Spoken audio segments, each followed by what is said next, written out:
Herkese merhaba. Bugün güzel bir pazar günü. Hava hafif rüzgarlı ama çok böyle yürümeye ve gezmeye müsait. Manhattan'da bu sefer batı kısmındayız.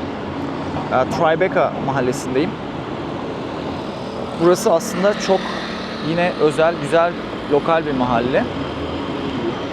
Buranın ismi nereden geliyor? Burası aslında Triangle Block Canal Street'in kısaltması.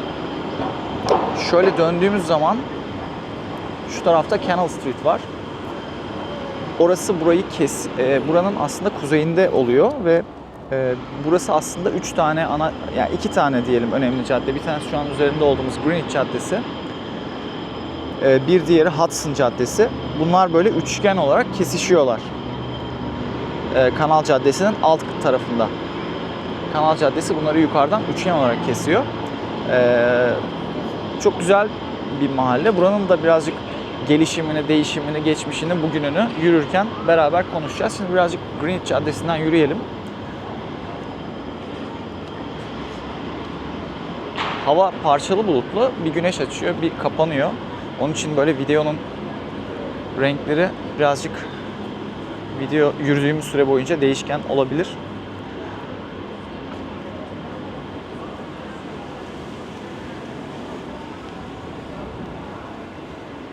Manhattan'ın güneybatısında yer alıyor dedik burası. Financial District'in hemen kuzeyi. Şu önümüzde en ileride gördüğünüz gökdelenler finans merkezi. Wall Street oranın güney tarafında. Tribeca aslında 19. yüzyılda New York'un en yoğun depo bölgesi, depolama. Yani buradaki loftların birçoğu depo olarak kullanılmış. Çünkü burası limana çok yakın. Hemen şu ilerisi liman. Hudson Nehri'nin olduğu.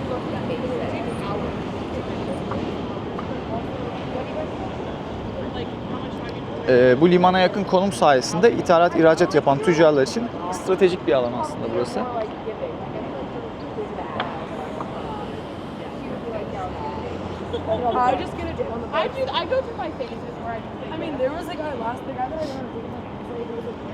Ancak 1960'lardan sonra endüstriyel faaliyetlerin Manhattan'dan çekilmesiyle birlikte bu depolar boşaldı. Sokak sessizleşti. Ta ki sanatçılar burayı keşfedene kadar. Soho'ya çok benzer bir durumu var aslında. O Soho'da dün şeyi anlatmıştık. Sanatçıların orayı boşaltması ve işte oranın gentrification'ı, yenileşmesi, artık pahalılanması.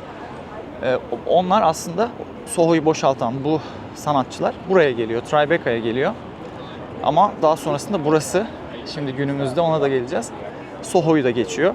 Daha da lüks, daha da zengin bir hale geliyor buradaki bütün bu konutların yenilenmesiyle. Bölgenin en zengin mahallelerinden birisi, en pahalı mahallelerinden birisi. I'll give you a ride.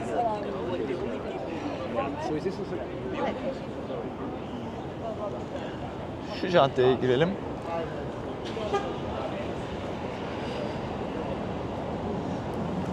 ...1970'lerde Soho'da ucuz loft bulamayan bu sanatçılar dediğimiz gibi Tribeca'ya daha uygun ve sessiz olduğu için geliyorlar.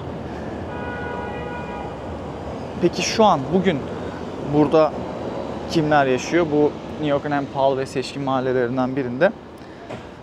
Birçok aslında ünlü var burada. İşte Robert De Niro zaten bu mahallenin de gelişimine öncülük ediyor. Özellikle 2000'lerin başında bu 11 Eylül saldırılarından sonra orası İkizkule'lere burası çok yakın olduğu için mahalle çok şey oluyor, yani etkileniyor. Ve Tribeca Film Festivali'ni Robert De Niro'nun öncülüğünde başlıyor 2002 yılında. Çünkü bu bölgenin aslında ekonomik ve kültürel direncini artırmak için başlıyor. O günden bu yana dünya sinemasının önemli duraklarından biri oluyor bu bölgede. Özellikle bağımsız sinema için önemli bir festival. Taylor Swift burada yaşadığı biliniyor. Beyoncé ve Jay-Z, Jake Gyllenhaal, ondan sonra Justin Timberlake yine bu mahallenin sakinlerinden. Evet, şimdi Greenwich'ten bir diğer cadde Hudson Caddesi'ne geldik. Bölgenin önemli ana arterlerinden birisi.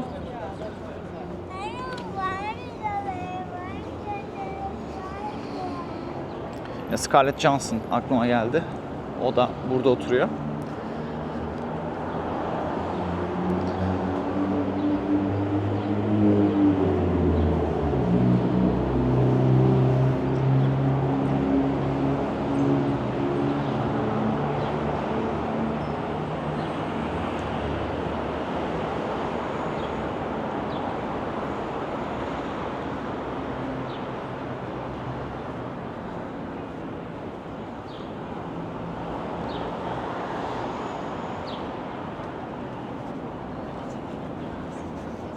Şu uzun kuyruk, şurada bir mekan var. Oraya girmek isteyen insanlar oluşturuyor kuyruğu. Burası şey yapıyor, pancake ile waffle yapıyor.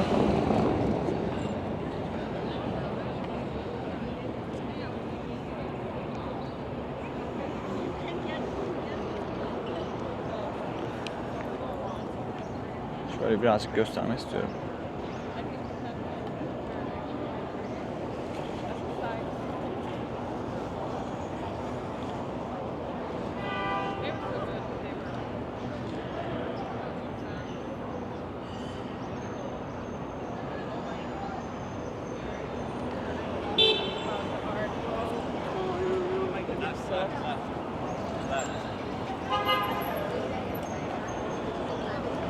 Şurası Issey Miyake'nin mağazası. Çok güzel bir markadır.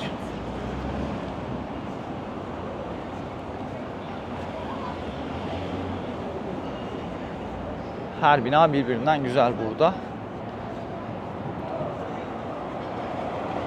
Evet, bilmiyorum, siz ne düşünüyorsunuz bu yürüyüşle ilgili?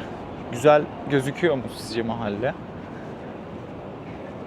Şu anda tabii ki aslında bu zamanla buranın da bu yenileşmesinde, değişiminde, işte lüks artık yaşama geçişte, yani bu sanatçıların galerilerinden ilk başta buralar, dediğim gibi bu binaların çoğu aslında depo. Bu limandaki yük konteynerların depoları ve ya işte yine ticaret merkezlerinin, fabrikaların depoları olarak kurulmuş bir merkez, bir bölge. Ama sonrasında işte değişimle, dönüşümle özellikle 2000'li yıllardan sonra da artık lüks yaşamın, işte bu rezidansların, artık bu loftların çoğu apartmana dönüştürülmüş ve multimilyonluk daireler haline gelmiş.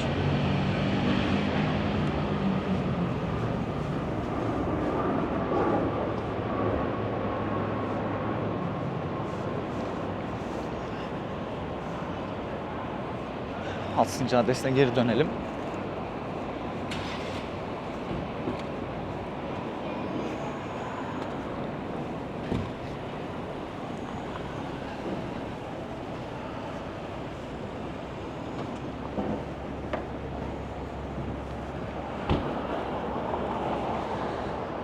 Lüksle alakalı da bugün yürürken şu anda şunu düşündüm. Lüks aslında ne zaman bir ihtiyaç olur? Yani lüks sadece belirli bir kesimin kullandığı bir şey mi, yoksa gerçekten herkesin ihtiyaç duyduğu? Çünkü şöyle bir şey var, yani alım gücü arttıkça ihtiyaç hiyerarşisi birazcık değişiyor. İnsan refah düzeyi arttıkça artık farklı ürünlere, farklı hizmetlere yönelmeye başlıyor. Bu hangi noktada lükse giriyor? Lüksü nasıl tanımlarsınız?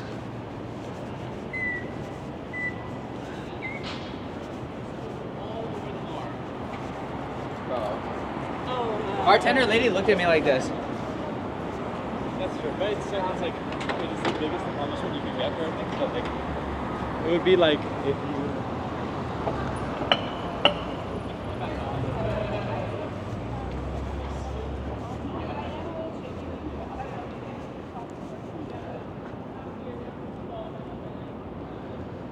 Bu arada burada bisiklet kirası da çok, eğer hava güzelse çok mantıklı bir şey. Çünkü düz ayak bir şehir zaten Manhattan'ın çoğu kısmı. Birazcık sadece dikkatli olunması şartıyla bence bisiklet sürmek de çok keyifli olabilir.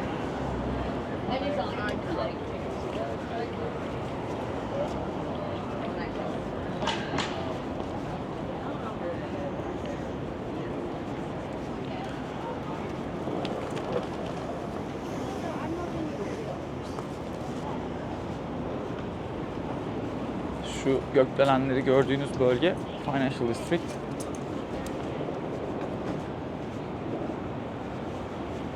New York Knicks elendi Indiana'ya ve herkes bugün Knicks taraftarları hep Knicks formalarını giymiş. Knicks şapkaları, böyle Knicks kıyafetleri. Yani takımlarına iyi bir mesaj veriyorlar.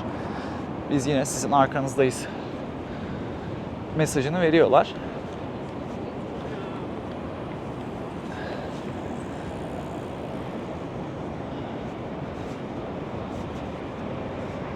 Yani her sokak, şöyle kafanızı çevirip baktığınız her sokak birbirinden güzel.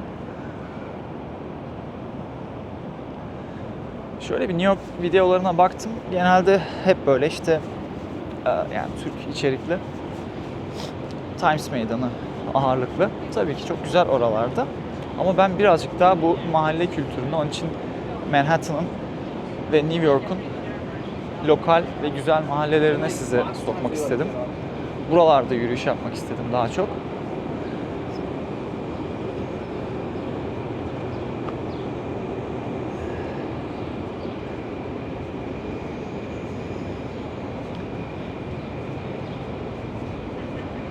Şu ana kadar ben çok keyif alıyorum. Çok güzel bir yürüyüş oluyor. Kafamda bir rota belirlemedim. Sadece Tribeca'nın ana işte bir Greenwich'ten başladık. Şimdi Hudson Caddesi'nden devam ediyoruz ve en ikonik kısmındayız. Zaten şu anda.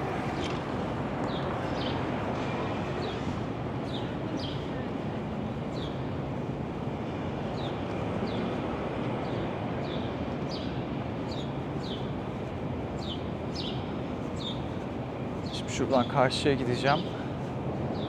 Ve Chamber Street vardı diye biliyorum burada. Şimdi hemen bir haritamdan bakayım. Chamber Street, evet. Orası da yine Tribeca'nın ana arterlerinden birisi şu tarafta. Oraya kadar gidelim. Orada videomuzu bitirelim.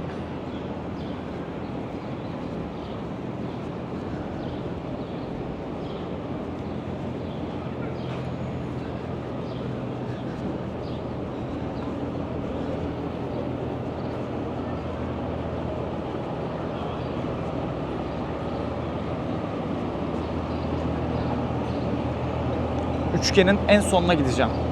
Oradan anlayacaksınız şimdi.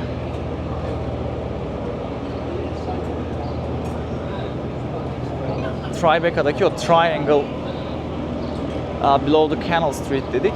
O triangle'ın şimdi en alt köşesine gidip videomuzu orada bitirelim bari.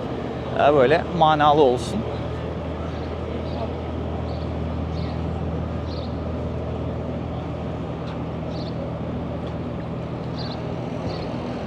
Şöyle dümdüz gittiğimiz zaman oraya çıkmış olacağız.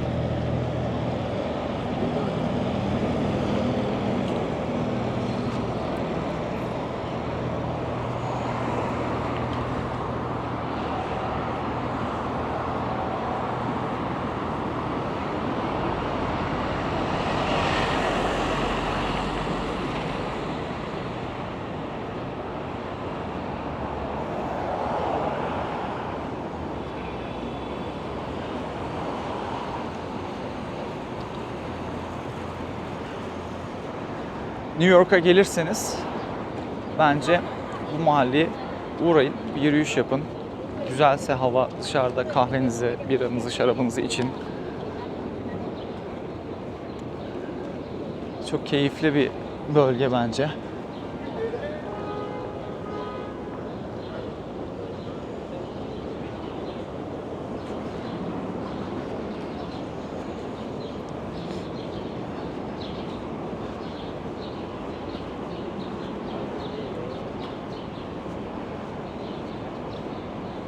New York'ta şöyle bir hissiyat da var. Yani burası evet eski yerler, tarihi yerler ama aslında çok yakın tarih.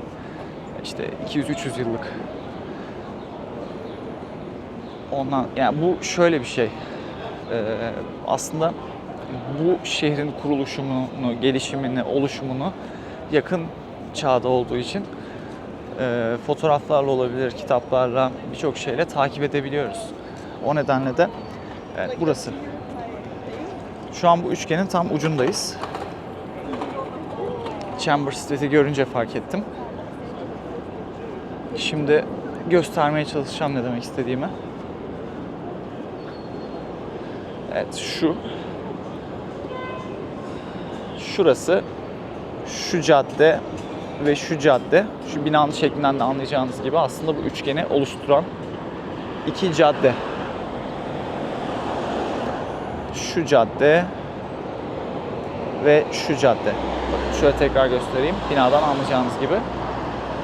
Evet, Tribeca'dan da böyle bahsetmiş olduk ve çok güzel bir yürüyüş yapmış olduk. Buraya kadar benimle yürüdüyseniz çok çok teşekkür ediyorum.